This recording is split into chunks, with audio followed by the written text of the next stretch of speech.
Sir నమస్కారం sir. నమస్తే. Sir megastar Chiranjeevi గారు కాంగ్రెస్ పార్టీలోకి మళ్ళీ వచ్చి తిరుపతి నుంచి గాని పోటీ చేస్తే కాంగ్రెస్ పార్టీ అధికారంలోకి వస్తుంది. ఆయన ముఖ్యమంత్రి అయ్యే అవకాశం కూడా ఉంది. అవుతారు అని కూడా మరి మాజీ ఎంపీ చింతామోహన్ గారు కొన్ని వ్యాఖ్యలు చేయడం జరిగింది సార్. మరి ఆయన వ్యాఖ్యలు మనం ఏ విధంగా అర్థం చేసుకోవచ్చంటారు? చింతామోహన్ తిరుపతి నుంచి ఎంపీగా చాలా సార్లు గెలిచాడు. హ్మ్. రిపీటెడ్‌గా గెలిచాడు. కాంగ్రెస్ పార్టీలో ఆయనకొక ప్రత్యేక స్థానం ఉన్నమాట వాస్తవమే గానీ, ఇది అంటే ఏదో ఆయన ఒక ఆశాభావం వ్యక్తం చేశాడు. ఒక వెటరన్ కాంగ్రెస్ మ్యాన్‌గా అంతవరకే చూడాలి దాన్ని. అంతకు మించి చిరంజీవి గారు ఏదో ఇప్పుడు కాంగ్రెస్ పార్టీలో చేరి కాంగ్రెస్ పార్టీని అధికారంలోకి తీసుకొచ్చేసి తాను ముఖ్యమంత్రి అయిపోవాలి అనేటువంటి ప్రోగ్రాంలో ఆయన లేడు. హ్మ్. ఒకటి నిజానికి ఆయన కాంగ్రెస్ పార్టీలో ఉన్నాడా లేడా అని కూడా ఆ మధ్య చర్చ జరిగింది. కాంగ్రెస్ పార్టీ సభ్యత్వానికి ఆయన రాజీనామా చేయలా. నేను రాజకీయాల్లో భవిష్యత్తులో ఉండదలుచుకోవడం లేదు, సినిమాల్లోకి వెళ్ళిపోతున్నాను అని ఒక ప్రకటన చేశాడు అంతే. ప్రకటన చేసి ఆయన ఖైదీ నంబర్ 150 అనే సినిమా చేసుకున్నాడు. ఇక అక్కడి నుంచి ఆయన సినిమాలతోనే ఉన్నాడు ప్రస్తుతానికి. హ్మ్. కానీ మధ్య మధ్యలో రాజకీయపు రంగు కూడా చూపిస్తున్నాడు ఆయన. అయితే ఆ రంగు కాంగ్రెస్ రంగు కాదు, బీజేపీ రంగు చూపిస్తున్నాడు ఆయన. ఓకే. ఈ బీజేపీ రంగు చూపిస్తున్నాడు అని ఎందుకు అంటున్నానంటే, ఆ మధ్యకాలంలో సోము వీర్రాజు గారికి బీజేపీ పగ్గాలు అప్పచెప్పారు. హ్మ్. ఏపీ బీజేపీ పగ్గాలు ఆయనకు అప్పచెప్పిన రోజున ఆయన ఢిల్లీ నుంచి తిన్నగా విజయవాడ వెళ్ళలేదు.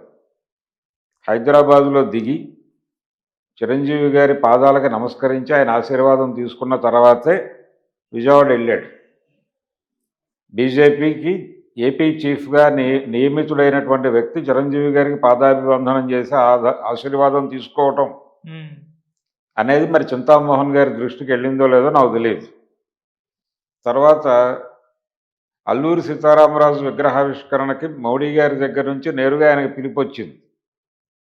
అంత మాత్రమే కాదు, ఇప్పుడు ఆయన రామాలయ ప్రాణప్రతిష్ఠ కార్యక్రమానికి కూడా వెళ్తున్నాడు. ఆయనకు ప్రత్యేకంగా ఇన్విటేషన్ పంపారు వారు. హ్మ్. బీజేపీ గుడ్ లుక్స్లో ఉన్నాడు కానీ ఆయన బీజేపీకి కూడా ఏ మేరకు ప్రచారం చేస్తాడు అనేది అనుమానమే. ఓకే. ఆయన సోదరుడు కూడా బీజేపీతోనే అంటకాగుతున్నాడు, పవన్ కళ్యాణ్ కూడా. అవును. కాంగ్రెస్ పార్టీకి ఇప్పటికిప్పుడు చిరంజీవి వచ్చినా ఎవరొచ్చినా బ్రహ్మరుద్రాదులు వచ్చినా ఏపీలో అధికారంలోకి తీసుకొచ్చే పరిస్థితి మాత్రం లేదు.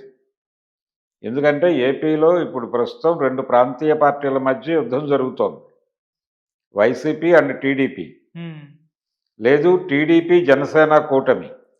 టీడీపీ జనసేన కూటమికి వైఎస్ఆర్సీపీకి మధ్య జరుగుతున్న యుద్ధంలో 2 జాతీయ పార్టీలు గద్దల్లా కూర్చుని ఉన్నాయి అక్కడ. హ్మ్.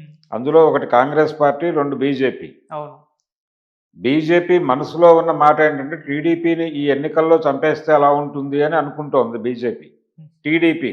అవును. కాంగ్రెస్ పార్టీ వైఎస్ఆర్సీపీని చంపేయాలనుకుంటోంది. ఈ 2 జాతీయ పార్టీలు పోటీలో ఉన్నటువంటి 2 ప్రాంతీయ పార్టీలని చంపేయటం కోసం అక్కడ ఉన్నాయి. రైట్. ఇది ఒక విచిత్రమైనటువంటి కండిషన్. వీళ్ళిద్దరికీ ఉనికి లేదు అక్కడ. బీజేపీకి ఉనికి లేదు, కాంగ్రెస్కి కూడా ఉనికి లేదు. కాంగ్రెస్కున్న ఉనికి మొత్తం వైఎస్ఆర్సీపీకి ట్రాన్స్ఫర్ అయిపోయింది. తెలంగాణలో కాంగ్రెస్ గెలవటం వలన కొంచెం ఊపిరి పీల్చుకుంటోంది ఇప్పుడు అక్కడ. ఊపిరి పీల్చుకుని కొంచెం రైజ్ అయింది. హ్మ్. ఆ రైజ్ అయిన దాన్ని కొంచెం పెంచే ప్రయత్నంలో భాగంగా షర్మిలని పార్టీలో యాక్టివేట్ చేయబోతున్నారు అనేటువంటి ప్రచారం చూసాం మనం.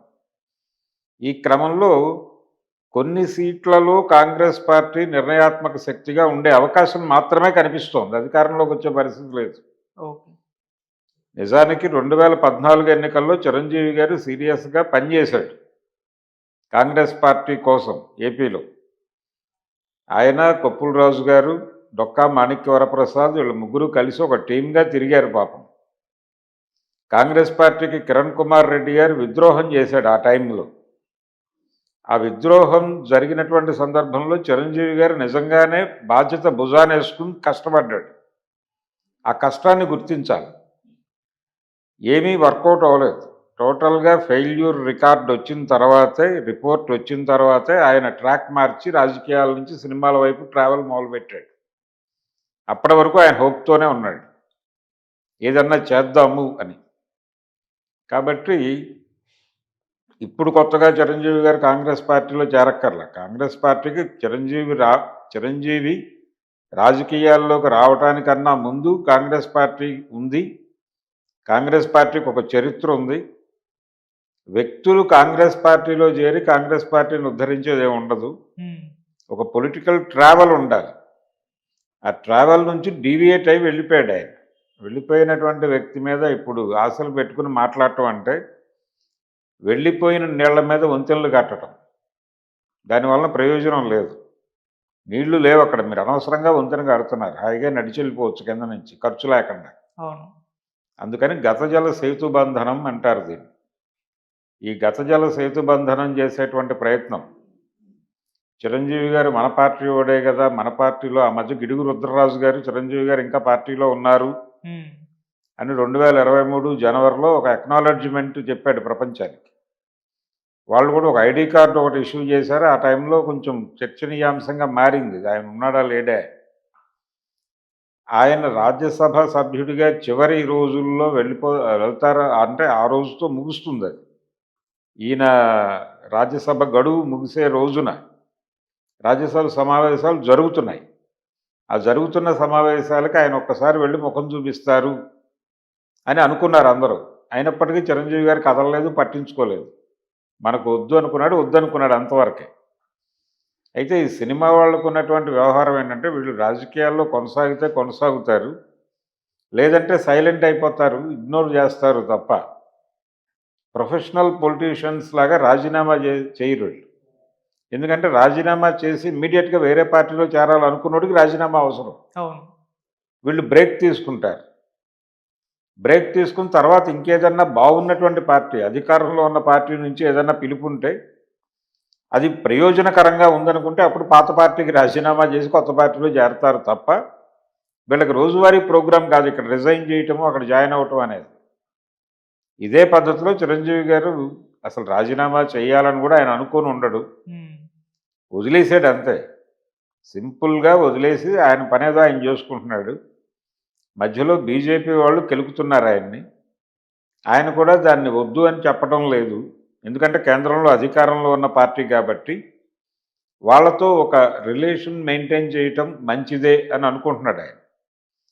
రేపొద్దున కాంగ్రెస్ పార్టీ కేంద్రంలో అధికారంలోకి వచ్చి రాష్ట్రంలో అధికారంలోకి వచ్చే పరిస్థితులు ఏమైనా కనిపిస్తే అప్పుడు పాత స్నేహాన్ని పురస్కరించుకొని మళ్ళీ ఆయన కాంగ్రెస్ వైపు కొంచెం ప్రయాణం చేసే అవకాశం అయితే కనిపిస్తుంది. ఇప్పుడైతే లేదు. ఇప్పుడైతే చాలా క్లియర్గా ఆయన రాజకీయాల వైపు చూడదలుచుకోవట్లేదు. చూసినా కాంగ్రెస్ వైపు చూడాలనుకోవడం లేదు.